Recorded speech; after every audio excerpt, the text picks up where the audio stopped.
তফসিলি স্বীকৃতির দাবি। তফসিলি স্বীকৃতি নিয়ে মন্ত্রিগোষ্ঠীর তৈরি প্রতিবেদনকে অসাংবিধানিক, অবৈধ বলে আখ্যায়িত করল সিসিটিওএ বা কোঅর্ডিনেশন কমিটি। শুধু আখ্যায়িত করাই নয়, মন্ত্রিগোষ্ঠীর এই প্রতিবেদনকে সরাসরি প্রত্যাখ্যান করল কোঅর্ডিনেশন কমিটি। মন্ত্রিগোষ্ঠীর তৈরি করা প্রতিবেদনের পুঙ্খানুপুঙ্খ বিচার বিশ্লেষণের পরই এই সিদ্ধান্ত নিয়েছে কোঅর্ডিনেশন কমিটি। অসমের 6 জনগোষ্ঠীর তফসিলি স্বীকৃতির দাবি সম্পর্কিত প্রতিবেদন পর্যালোচনার পর ঠিক কি বেরিয়ে এসেছে একবার শুনে নেওয়া যাক। এতিয়া তেওঁলোকক লাগে কেৱল ৰাজনৈতিক সংৰক্ষণ, আৰু ৰাজনৈতিক সংৰক্ষণ পাবৰ কাৰণে তেওঁলোকে এই আন্দোলনটো কৰি আছে। তো এতিয়া কথা হ'ল যে আন্দোলনটো এটা ক্ৰাইটেৰিয়া হ'ব নোৱাৰে। ST পাবৰ কাৰণে আন্দোলনটো এটা অৰ্হতা হ'ব নোৱাৰে। ছেডেল ট্ৰাইব পাবৰ কাৰণে মানে নিশ্চিতভাৱে লোকৰ কমিটিয়ে নিৰ্ধাৰণ কৰা 5টা অৰ্হতা তেওঁলোকে পূৰণ কৰিব লাগিব, তেতিয়াহে তেওঁলোকে ST হিচাপে ৰিকগনিশ্যনটো পাব। এখানেই শেষ নয়, সরকারের প্রতি স্পষ্ট বার্তা সিসিটিওএর। 6 জনগোষ্ঠীকে তফসিলি স্বীকৃতি দেওয়া যাবে না। সেইখিনি আমি অসম চৰকাৰৰ মন্ত্ৰী গোটৰ অধ্যক্ষ ডক্টৰ অনুজ পেগু ডাঙৰীয়াক আমি প্ৰদান কৰোঁ, আৰু তাত আমি খুব স্পষ্টকৈ উল্লেখ কৰিছোঁ যে অসমৰ এই 6 জনগোষ্ঠীৰ জনজাতিকৰণে বৰ্তমানে স্বীকৃত জনজাতিসকলক সকলো ক্ষেত্ৰতেই সাংঘাতিক ধৰণে ক্ষতিগ্ৰস্ত কৰিব।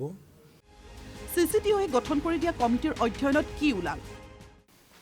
যে অসমৰ বিশেষকৈ টাই আহোম, চুতীয়া, কোচ ৰাজবংশী, মৰাণ মটক আৰু চাহ জনগোষ্ঠীক 47ত যি জইণ্ট কমিটি আছিল, গোপীনাথ বৰদলৈ আৰু AV ঠাক্কাৰ তেখেতলোক দুজনক লৈ যুটীয়া এটা কমিটি গঠন কৰিছিলে, জইণ্ট কমিটি। সেইটো হ'ল পাৰ্চিয়েলি এক্সক্লুডেড আৰু এক্সক্লুডেড এৰিয়াক লৈ পেলাই এই কমিশ্যনটো গঠন হৈছিল। আৰু তেওঁলোকে যি ৰিপৰ্ট দাখিল কৰিছে 1947ৰ 25 আগষ্টত, সেই ৰিপৰ্টত কিন্তু এই 6 জনগোষ্ঠীক ছেডেল ট্ৰাইবত অন্তৰ্ভুক্ত কৰিব পৰা নাযায় বুলি তেওঁলোকে খুব স্পষ্ট ৰূপত দাঙি ধৰিছে। সিসিটিওএৰ সচিব প্ৰধান আদিত্য খাকলাৰিৰ মতে আন্দোলন কোনো ক্ৰাইটেৰিয়া হতে পাৰে না। ভোগালী বিহুৰ পিছতেই নতুন দিল্লীলৈ গৈ আমি কেম্প কৰিম, ৰাষ্ট্ৰীয় নেতাসকলক আমি সাক্ষাৎ কৰিম, home ministry, tribal affairs ministry, তাৰোপৰি যিখিনি গভৰ্ণমেণ্ট এজেঞ্চিজ আছে, আপোনাৰ registrar general of India, national commission for ST/STৰ অধ্যক্ষৰ উপৰিও আমি উত্তৰ পূৰ্বাঞ্চলৰ ছাত্ৰ সংগঠনবিলাকক আমি সাক্ষাৎ কৰিম, তেওঁলোকৰ লগত আলোচনা কৰিম। মন্ত্রিগোষ্ঠীর তৈরি করা সুপারিশ এবং পরামর্শগুলোকে তন্ন তন্ন করে খতিয়ে দেখার পর প্রতিবেদনের ত্রুটি বিচ্যুতিগুলো ধরিয়ে দিয়ে মঙ্গলবার মুখ্যমন্ত্রীর উদ্দেশ্যে শিক্ষামন্ত্রী রনোজ পেগুর হাতে প্রতিবেদন পেশ করে সিসিটিওএ। কেন্দ্রীয় সরকারের কাছেও প্রতিবেদনের প্রতিলিপি পাঠানো হবে বলে জানিয়েছে সিসিটিওএ।